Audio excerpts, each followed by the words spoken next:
Hi, my name is Dr. Robert Priebe, and I am the creator of the video log entitled Parks Are Like Icebergs, where I share my 30 plus years of parks planning and urban planning experience, along with my relatively recently completed PhD studies in parkland decision making in Edmonton in the 1960 to 2010 period using institutional theory.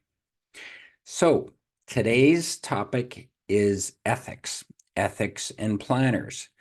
So this is a messy topic, quite frankly. When we often think of ethical practice, we think about the things that happen in the extremes. So, if somebody accepts a bribe from a from a developer, if a planner accepts a bribe from a developer, if a developer offers a bribe to an elected official or a planner.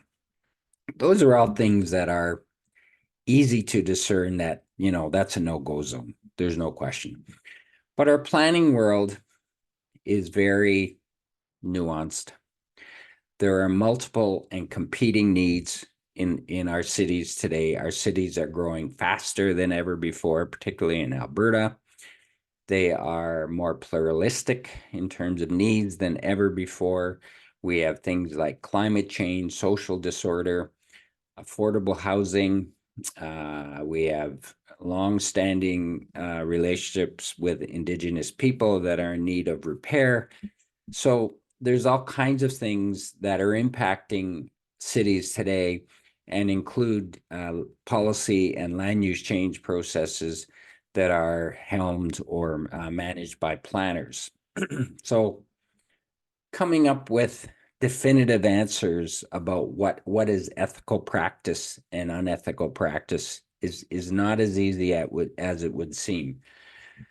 So, I looked at a number of journal articles that explored the topic going back to 1983 and another one in the early 2000s, and another one, survey of planners in around 2019, I believe it was, talking about ethics and how planners manage ethics on a daily basis. Planners have an integral role in creating and helming and creating land use change policies and processes in two important ways, in my view. One is in terms of transparency. So are we absolutely transparent about where we're coming from, what data we're using, how we got that data, when it was shared, how it was shared, is it shared in and is it shared in in forms that people understand. And so a big part of planning is collecting input and also disseminating knowledge, as I just mentioned. So those are my two North Stars. So I don't have there isn't a specific checklist. Oh yeah, you're plan you are totally ethical here. There's no ethical challenge about prioritizing housing over wetlands or parks. That's just a policy choice. The ethical part comes in terms of how you manage processes that sort those issues out.